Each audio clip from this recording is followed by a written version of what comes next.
And that change in consciousness there's only one place where it can happen, and that's in you. And that implies that you practice self-observation. That is an essential part of the change in consciousness. To practice self-observation implies that there is enough presence or awareness in you from where you can self-observe. And in almost all of you there is, maybe not all the time, but there is enough to have brought you here, and that is quite a bit. So is there enough presence in you so that you can self-observe your own motivations, your own thought structures? What are the habitual thoughts that I think? So that you are not drawn continuously into every thought that comes and follow it where it wants to take you. One little thought comes in about your life, and then another thought, and you follow it, oh no. And then before you know it, more thoughts come, and then other conflicting thoughts, and no, that's not how it is. Yes, it is. No, I can't take anymore. And you believe in that thought too, that you can't take anymore.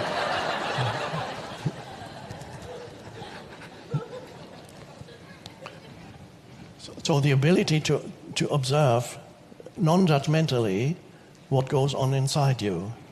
There is awareness. There needs to be awareness. So that is self-knowledge. Self-knowledge means it's really not so much knowing on a conceptual level what happened to you in the past and trying to understand the past, the story of me. I need to investigate the story of me. There is a place for that. In certain cases, you may want to understand what happened, why you acted, or what your parents did to you, and come to an understanding, your limited understanding of that. But ultimately, the arising of the new consciousness is not a better conceptual understanding of anything. It's not a better conceptual understanding of who you are. It goes beyond any concept. Awareness in itself does not necessarily imply immediately that you understand more about yourself. In fact, as you become more aware in yourself, the need to understand my life and work it out diminishes. And so the compulsion to understand every other human being that you meet, immediately formulate certain judgments and conclusions about that other human being,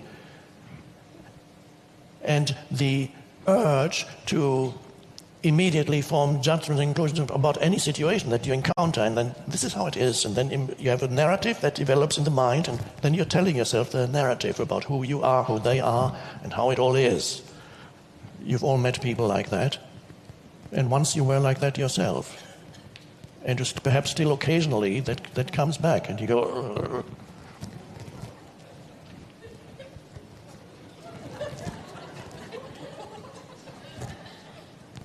It's good to act it out a bit, because then you can recognize it.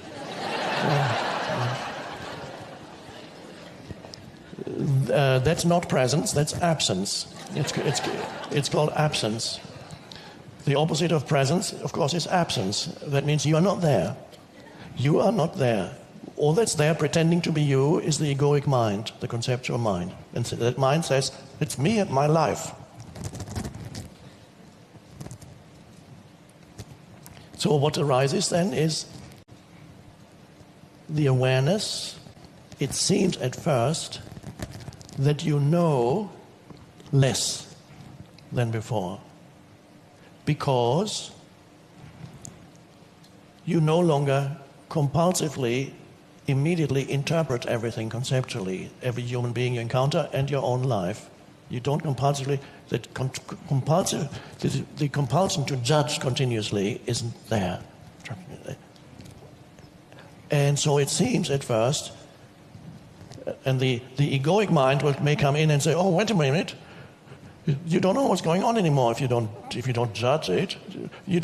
Who knows who that person is? If you don't judge it, he could be your enemy. He could be out to deceive you. You better be careful. You need to judge. But then he said, no, you don't. And so I understood when I was reading Plato Plato's works, as you may know, I don't know how many people these days read Plato, but he reports in his works what Socrates taught. How faithfully he recorded what Socrates taught, we don't know. But certain things seem to be, because Socrates never wrote anything, certain things, however, seem genuine, and there's especially one statement that Socrates made that's often repeated by Plato, and that is this. When somebody went to the oracle at Delphi in ancient Greece, and the oracle said, who is the wisest man on the planet or in the world? The oracle said, Socrates is the wisest. Okay, they heard this, then they went to Athens where Socrates was, and said, oh listen, the oracle at Delphi said, you are the wisest of all men. Why is that?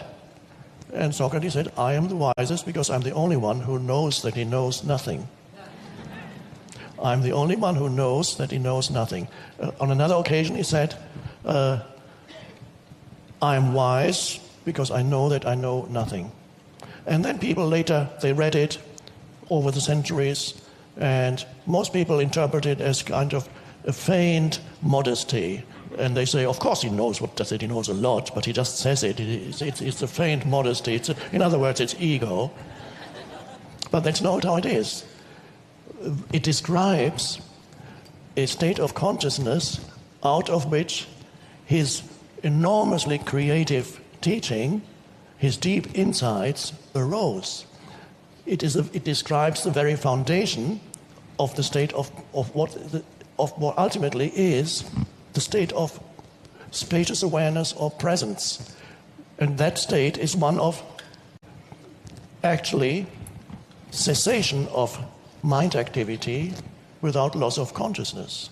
So every of the so-called dialogues of Socrates, and the way it's reported by Plato is not absolutely correct, because I know exactly, maybe I was there, I don't know, but I know how Socrates always started. He started his Socratic dialogues with just not knowing. And then he begins to ask questions. And through questions, the knowing gradually arises. He does not start with already accumulated knowledge. So it starts from he was comfortable with the state of not knowing. In other words, he was rooted in the state of pure awareness. Pure awareness, in pure awareness, conceptually, of course, you don't know anything. When your mind stops, for example, now, if I stop speaking now, and you're still here too, we can do it together. I stop speaking for a few seconds, and as I stop speaking, do you need to fill that space between me stopping to speak and starting to speak again?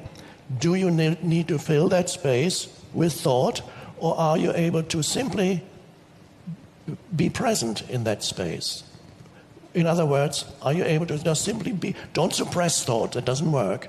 You can't hold your breath and say, I must not think.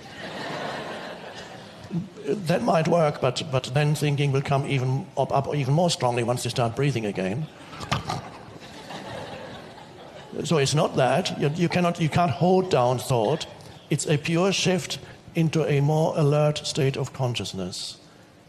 Alert. Alert means, okay, now acting out alertness. Now, I'm not just acting it out. When I look at you in this weird way, I'm not thinking. And when you look at me, looking at you in this weird way, you also could experiment with that and see whether, as I stop speaking now for 10 seconds, you can just be in that space of pure awareness where you take in sense perceptions against the background of awareness.